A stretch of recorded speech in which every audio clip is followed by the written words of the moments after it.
दल बदलू लोग हैं, एहसान फरामोश लोग हैं, उनके लिए भारतीय जनता पार्टी कितनी सगी हो। और अब तो हर दल से टिकट पाने की भी गुंजाइश उनकी खत्म हो जाएगी। सपा मुखिया अखिलेश यादव 2027 में होने वाले विधानसभा चुनाव को लेकर अभी से एक्टिव मोड में दिखाई दे रहे हैं और लगातार बैठक कर रहे हैं। इस बीच अखिलेश यादव बीते दिन अमेठी पहुंचे थे, जहां वो कई कार्यक्रमों में शामिल हुए थे। इस दौरान सपा मुखिया अखिलेश यादव ने मीडिया से बातचीत करते हुए भाजपा पर जमकर निशाना साधा। वहीं जब उनसे पार्टी के बागी विधायक राकेश प्रताप सिंह को लेकर सवाल किया गया तो उन्होंने बिना नाम लिए कहा कि दल बदलने वाले और एहसान फरामोश लोग किसी के नहीं होते। अब तो हर दल में उनकी टिकट पाने की उम्मीद भी खत्म हो चुकी है। भाजपा जैसे दल भी ऐसे लोगों को अपनाने से हिचकते हैं। भारतीय जनता पार्टी अमेठी में गुमशुदा है। भारतीय जनता पार्टी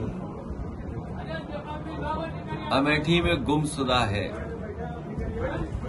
और भारतीय जनता पार्टी जब भारतीय जनता पार्टी की ही सगी नहीं है तो ये जो दल बदलू लोग हैं, एहसान फरामोश लोग हैं, उनके लिए भारतीय जनता पार्टी कितनी सगी होगी। और अब तो हर दल से टिकट पाने की भी गुंजाइश उनकी खत्म हो जाएगी। कौन भरोसा करेगा। गौरतलब है कि राकेश प्रताप सिंह सपा के उन बागी विधायकों में से एक हैं जिन्होंने राज्यसभा चुनाव में पार्टी से बगावत करके भाजपा के लिए वोटिंग की थी, जिसका नतीजा ये रहा कि सपा को झटका लगा था और भाजपा का 8वां उम्मीदवार चुनाव जीत गया था। इसके बाद से ही गौरीगंज विधायक राकेश प्रताप सिंह भाजपा के साथ खुलकर दिखाई दिए, लेकिन अभी तक वो भाजपा में शामिल नहीं हुए। तो वहीं अब अखिलेश यादव ने उन्हें सीधा संदेश दे दिया है। इस दौरान सपा प्रमुख अखिलेश यादव ने भाजपा की तिरंगा यात्रा को लेकर भी तंज कसते हुए कहा कि जश्न जीत का होना चाहिए, सीस का नहीं। इसी के साथ उन्होंने बलिया के नेता के वीडियो और कर्नल सोफिया कुरैशी को लेकर दिए गए विवादित बयान को लेकर भी हमला बोला। जश्न जीत का होना चाहिए, सीज का नहीं। जश्न जीत का होना चाहिए, सीज का नहीं। और हमारे देश के लिए शांति सबसे सर्वोपरि है, लेकिन इसके साथ साथ हमारे बहुत सारे मसलों में दूसरे देश इंटरफेयर न करें, वही हमारे संविधान और हमारे लोकतंत्र की सबसे बड़ी पहचान रही है। सब प्रभुता हमारी, सॉवरेनिटी हमारी सबसे पहली पहचान रही है। जहां हम शांति प्रिय देश हैं, वही हमारे देश की सॉवरेनिटी के बारे में भी देश उतना ही चिंतित है जितना हम समय समय पर शांति के लिए चिंतित रहे हैं। मंत्री विजय शांत